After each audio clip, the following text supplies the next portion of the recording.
የነገረችሽ ወይ ልትነግርሽ የፈለገችው ነገር አለ? ኧረ ወፍ ምንም አላለችኝም። ግን አታወራም። አንተን ብቻ ነው ማውራት የምትፈልገው? ይኸውልህ ጋሼ፣ ይሄ እኔ ብቻ ጥፋት አይደለም ማለት ያንተም ጥፋት ነው። እንግዲህ በቃ ጋሼ ልነግርህ ነው። ጠንከር በል። ሰላም፣ እያስጨነቅሽኝ እኮ ነው። ምንድን ነው ይሄ? የተረገዘው ልጅ ማለት ነው። በቃ የዳጣ ወንድም ያንተ ልጅ ነው።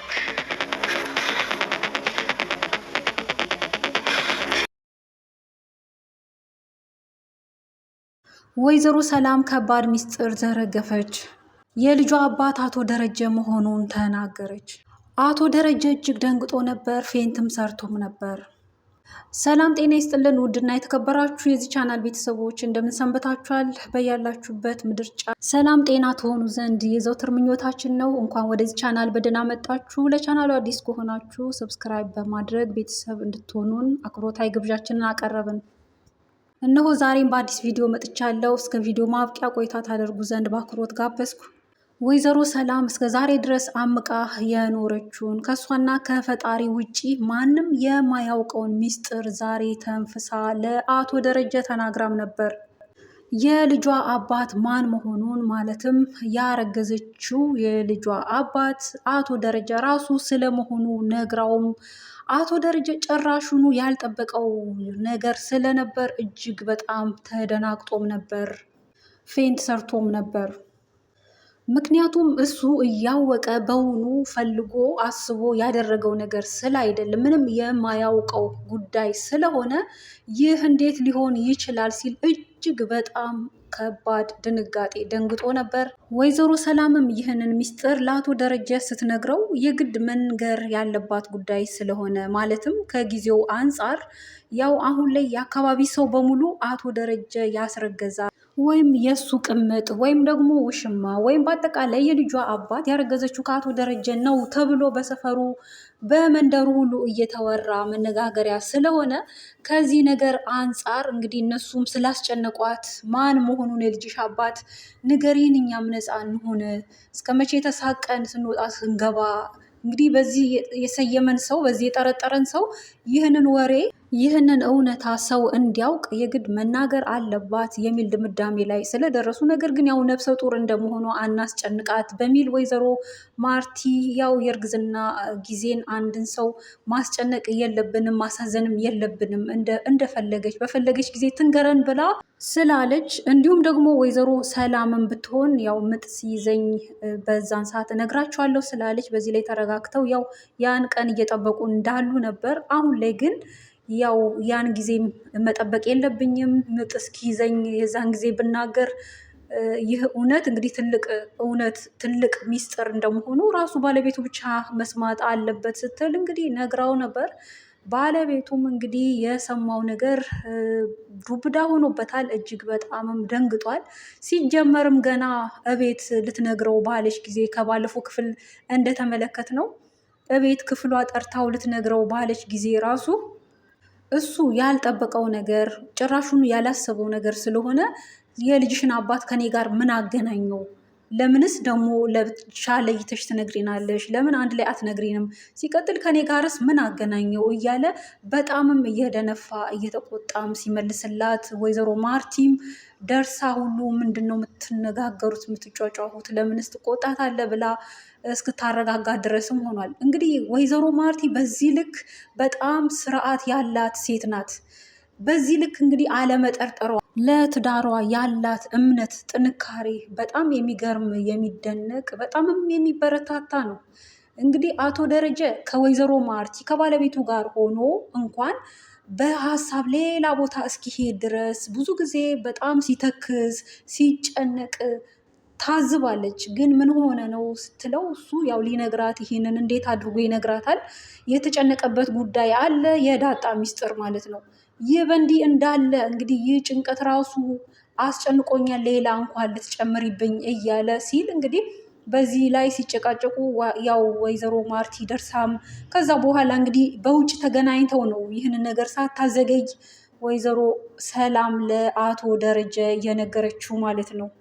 ያው ድራማውን ለማራዘም ብለው ያደረጉት ነገር ቢሆንም በዚህ ልክ ይህንን የሚያህል ዱብዳ ይህንን የሚያህል ሚስጥር እንግዲህ በቤት ውስጥ ጠርቶ ያውን ባለቤቱ ባለችበት ጊዜ በዛው ቤት ውስጥ ሆና እንደገና እሱን ለይቶ ጠርቶ ይህንን ሚስጥር መናገር እንግዲህ ማይታሰብ ነገር ነው። ቢሰማም እንግዲህ የእሱ ሪያክሽን በጣም ከባድ ነው። ድንጋጤ፣ ፌንት መስራት ይኖራል፣ ብዙ ብዙ ነገር እና ይህ በእንዲህ እንዳለ እንግዲህ ያው ድራማው እንደዛ አድርገው በባለፈው ክፍል አራዝመው ያው በዚህ ክፍል ደግሞ በመጨረሻም ያው ወይዘሮ ሰላም እንድትነግረው ሆኗል ማለት ነው። ያው የነገረችውም በቤት ውስጥ አይደለም በውጪ ነው። ይህ ነው መሆንም ያለበት። ምክንያቱም በቤት ውስጥ አንድ ሰው እንኳን ቢኖር በቂ ነው ይህ ሚስጥር እንዲወጣ ማለት ነው። በተለይ ደግሞ አቤጌል እዛ ቤት ውስጥ ሆና እንደዚህ ያለ ታላቅ ሚስጥር መነጋገር ያውም ደግሞ ወይዘሮ ማርቲ ባለቤቷ ባለችበት እንደዚህ ያለ ነገር ተነጋግረው እንግዲህ እዛው ሚስጥሩ ፈንድቶ እንግዲህ ቤቱ በአጠቃላይ እጅግ ከባድ ነገር ይፈጠር ነበር እና ያ ሁሉ እንዳይሆን ያው በዚህ ክፍል በውጭ ሆነው ተነጋግረው እንደምንም አረጋግታ ያው ሊሰማ ያለው ነገር ከባድ ሚስጥር እንደሆነ ራስህን አዘጋጅ ስትለው እንግዲህ በምን አይነት መልኩ ራሱን ያዘጋጅ? እሱ ያልጠበቀው ነገር ነው። እሱ የሚያስበው ጭራሹን ያላሰበው ነገር ነው እንግዲህ የሰማው ማለት ነው። የዳጣ ራሱ አስጨንቆታል። በምን አይነት ሁኔታ እንደሚፈታው ግራ ገብቶታል። ፕላስ ደግሞ የአንድ ቀን ስህተት ነው አስቦ ብዙ ጊዜ ተሳስቶም አይደለም ያው በውኑ አስቦ ፈልጎ ከጅሎ ቢሆንም ነገር ግን ያው በመጠጥ ግፊት እና ባለቤቱ በሌለችበት ይህ ነገር እንዲሆን ግድ ሆኗል። ዳጣም ትወልዳለች። እንግዲህ ይህን ሁሉ ሚስጥር እስከ 19 ዓመታት ባለቤቱ አላወቀችም። አሁን ላይ ግን እንዴት ነው ማሳወቅ ያለብኝ ሲል እጅግ ተጨንቋል። ነገር ግን ወይዘሮ ማርቲ አሁንም በዳጣ እዛ ቤት መሆን ለምን ሆነችም የሚል ምንም ጥያቄም አልፈጠርባትም። በመጀመሪያ ያው እንደ ማንኛውም ሰው ወደ ቤት በመጣች ጊዜ ለምን መጣች የሚል ጥያቄ ነበር። ከዛ በኋላ ግን ባሏን አምና ተረድታው የጓደኛዬ ልጅ ናት በሚል ያው እስካሁን አለች። ነገር ግን በመኖሯ ዳጣ እዛ ቤት በመሆኗ እንደውም አሁን ላይ ወይዘሮ ማርቲ በጣም ደስተኛ ናት። ምክንያቱም ልጆቿ ውስን ስለሆኑ፣ በተለይ ደግሞ ውሃም ያው እንደምትታወቀው ውሃ ናት። አቤጌልም ያው ተንኮል ነገር የተሞላች ቤተሰብ ሚላትን የማትሰማ አይነት ባህሪ ያላት ሰው ናት። ያም ሆነ የሁለት ልጆች ብቻ ስለሆኑ ዳጣ እዛ ቤት በመሆኗ እንግዲህ ለቤቱ ድምቀት ነው የሆነችው። ተጫዋች ናት። ሰውን ዘና ፈታ ታደርጋለች። ምንም ክፋት የሌለባት ሰው ናት። ስለሆነም እንደውም ወንድ ሆና ልጄ በሆነች እስክትል ድረስ በጣም ወዳታለች፣ ቀርባታለችም እና ምንም አይነት ጥርጣሬ በሷ ላይም የለባትም። እንግዲህ ወይዘሮ ማርቲ ጥሩነቷ መልካምነቷ እስከ ጥግ ነው። ለሰራተኛ ለሆነቻት ለሰላም እንኳን የምትራራ በጣም የምታዝን እንግዲህ በዚህ ጊዜ እንደዚህ አይነት ሰው ቢገኝ እንግዲህ ከ105% ምናልባት እና በጣም የሚገርም መልካምነት ነው በእውነት። በእርግጥም ይቺ ሰው ብዙ አመታት እነሱ ጋር ሰርታለች፣ ብዙ አገልግላቸዋለች። ሆኖም ደግሞ ያው አገልግላቸው ስትደክም ወይ ደግሞ ብታረግዝ ያው ራስሽን ቻይ ብሎ ነው በዚህ ጊዜ ሰው የሚያስወጣው። እነሱ ግን እዛው ነው የምወልደው ስትል እሺ ብለው መቀበላቸው፣ አይ አክስቴ ጋር ስትል እንዲሁ እሺ ብለው ተስማምተው ፈቃዷን ፍላጎቷን ሁሉ አክብረው እንግዲህ በዚህ ልክ ነው መልካም የሆነችላት ወይዘሮ ማርቲ ማለት ነው። ምክንያቱም ያለፈውን ጊዜ በማሰብ ለልጆቿ እንደ እናት ሆና ነው ኮትኩታ ከልጅነታቸው ጀምሮ እስከ እውቀት ድረስ ያሳደገቻቸው ስለሆነች ቢያንስ እንደውም እዚህ ወልዳ ውለቷን በመለስኩ እኔ ባራስኳት እስክትል ድረስ እስከዚህ ድረስ እንግዲህ መልካም የሆነች እናት ናት ወይዘሮ ማርቲ። ለዚህም ነው እንግዲህ ወይዘሮ ሰላም በዚህ ልክ ወይዘሮ ማርታ ለሷ ጥሩ ሆኗላት መልካም ሆናላት በእሷ ላይ ይህንን ነገር መፈጸሟ በጣም እንግዲህ ከንክኗታል። ሕሊናዋን በጣም የወቀሰ ጉዳይ ሆኗል።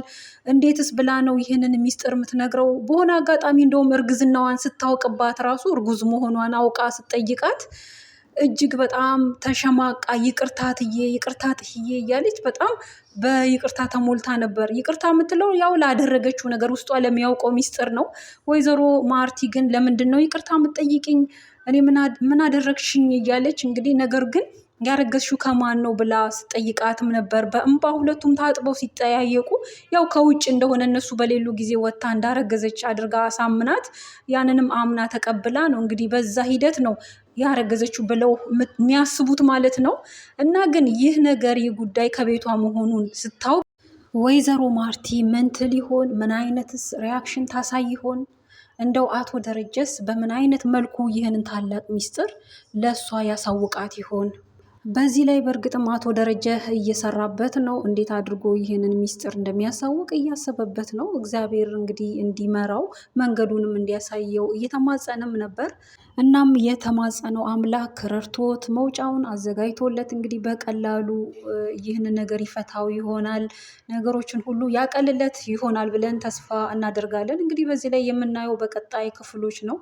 በሌላ በኩል እንግዲህ አቤጌል ያው የማታርፈው አቤጌል ነገሮችን ለማወጣጣት የምታደርገው ጥረት የሚገርም ነው። እንግዲህ ለእናቷም ጭምር ወይዘሮ ሰላም ለናታን አንዳች ሚስጥር ነግረዋለች፣ አደራ ስትል ሰጥታዋለች እና ይወጣጣ እያለች ነበር። እንደውም ነገሮችን ተገና አድርጋ ለወይዘሮ ሰላም ደህንነት ያሰበች አስመስላ የሆነ ነገር ሆና ከምንጸጸት አሁኑኑ ያውጣው ስትልም ነበር።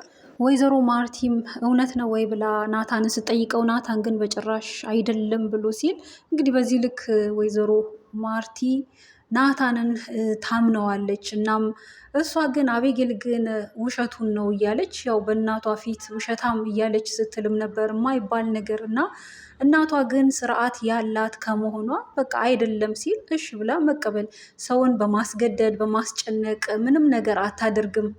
ምንም ቢሆን ኃላፊነት ያላት ቢሆን ወላጅም ብትሆን ለእነሱ የበላይም ብትሆን ነገር ግን እንደ ራሷን በዛ ልክ አይታ ነገሮችን በመጫን ለማወጣጣት የምትሞክር አይነት እናት አይደለችም።